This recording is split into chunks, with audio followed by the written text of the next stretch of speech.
Price the lord. ಇಂದಿನ ವಾಚನದ ಧ್ಯಾನಕ್ಕೆ ತಮಗೆಲ್ಲರಿಗೂ ಸ್ವಾಗತ. ನನ್ನ ಮಾತು ನಿಮ್ಮ ಕಿವಿಗೆ ಇಳಿಯಲಿ. ಇಂದಿನ ಶುಭ ಸಂದೇಶದಲ್ಲಿ ಯೇಸು ತಮ್ಮ ಶಿಷ್ಯರಿಗೆ ನನ್ನ ಈ ಮಾತು ನಿಮ್ಮ ಕಿವಿಗೆ ಇಳಿಯಲಿ, ಅದೇನೆಂದರೆ ನರಪುತ್ರನು ಜನರ ವಶಕ್ಕೆ ಒಪ್ಪಿಸಲ್ಪಡಲಿದ್ದಾನೆ. ಮತ್ತು ಯೇಸು ಹೇಳಿದ ಈ ಮಾತನ್ನು ಶಿಷ್ಯರು ಗ್ರಹಿಸಿಕೊಳ್ಳಲಿಲ್ಲ, ಅರ್ಥ ಮಾಡಿಕೊಳ್ಳಲಿಲ್ಲ. ಅದನ್ನು ಗ್ರಹಿಸಿಕೊಳ್ಳಲು ಯೇಸುವನ್ನು ಅವರು ಕೇಳಲು ಅಂಜಿದರು. ಪ್ರಿಯರೇ, ಎರಡನೇ ಸಲ ಯೇಸು ಸ್ವಾಮಿ ತಮ್ಮ ಯಾತನೆ ಮರಣದ ಕುರಿತಾಗಿ ತಮ್ಮ ಶಿಷ್ಯರಿಗೆ ಹೇಳಿದಾಗ ಅವರಿಗೆ ಅದನ್ನು ಗ್ರಹಿಸಿಕೊಳ್ಳಲಾಗಲಿಲ್ಲ. ಯೇಸುವಿನ ಯಾತನೆ, ಶಿಲುಬೆಯ ಮರಣದ ಮುನ್ಸೂಚನೆಯನ್ನು ಶಿಷ್ಯರಿಗೆ ಯಾಕೆ ಅರ್ಥೈಸಲು ಸಾಧ್ಯವಾಗಲಿಲ್ಲ? ಕಾರಣ ಅವರಲ್ಲಿ ಪವಿತ್ರಾತ್ಮರು ಇದ್ದಿಲ್ಲ ಮತ್ತು ಅವರಿಗೆ ಶುಭ ಸಂದೇಶ ಗ್ರಹಿಕೆಯಾಗಿರಲಿಲ್ಲ. ಪವಿತ್ರಾತ್ಮ ಬಂದ ಮೇಲೆ ಅವರಿಗೆ ಈ ಸತ್ಯ ಗ್ರಹಿಕೆಯಾಯಿತು. ಪ್ರಿಯರೇ, ಯೇಸು ಕ್ರಿಸ್ತರ ಶಿಲುಬೆಯ ಮರಣದ ಪ್ರಕಟಣೆ ಎಲ್ಲ ಮನುಷ್ಯರಿಗೆ ಆಗಲೇಬೇಕು, ವೈಯಕ್ತಿಕವಾಗಿ ನನಗೆ ಆಗಬೇಕು ಎಂಬ ಸತ್ಯ ನಮಗೆ ತಿಳಿದಿರಬೇಕು.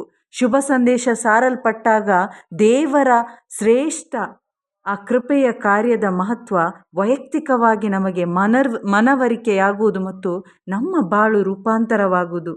ಮೊದಲ ಆದಾಮನ ಅವಿಧೇಯತೆಯಿಂದ ಕಷ್ಟ, ಸಂಕಟಗಳು, ವೇದನೆ, ಮರಣ ಜನರೆಲ್ಲರಿಗೂ ಪ್ರಾಪ್ತಿಯಾಯಿತು. ಮತ್ತು ಎರಡನೇ ಆದಾಮನಾದ ಯೇಸು ಕ್ರಿಸ್ತರು ತಮ್ಮನ್ನೇ ತಾವು ಜನರ ವಶಕ್ಕೆ ಒಪ್ಪಿಸಿ ಅದೇ ಪಾಪಕ್ಕೆ ಸಿಗಬೇಕಾದ ದಂಡನೆಯಾದ ಕಷ್ಟ, ಸಂಕಟ, ವೇದನೆ ಮತ್ತು ಮರಣವನ್ನು ತಾವು ಅಪ್ಪಿಕೊಂಡ್ರು. ಅಂದರೆ ಪಾಪವನ್ನೇ ಅರಿಯದ ಯೇಸು ಪಾಪ ಸ್ವರೂಪಿಯಾಗಿ ಶಿಲುಬೆಯಲ್ಲಿ ಶಾಪಗ್ರಸ್ತರಾಗಿ ಪಾಪ ಪರಿಹಾರಕ ಬಲಿಯಾದರು. ಅಂದರೆ ಸಕಲ ಜನರ ಉದ್ಧಾರಕ, ಲೋಕೋದ್ಧಾರಕನಾದರು ಯೇಸು. ಪ್ರಿಯರಿಂದು ಶಿಷ್ಯರು ಈ ಸತ್ಯ ಗ್ರಹಿಸಿಕೊಳ್ಳಲಿಲ್ಲ, ಆದರೆ ನಾವು ಗ್ರಹಿಸಿಕೊಳ್ಬೇಕು.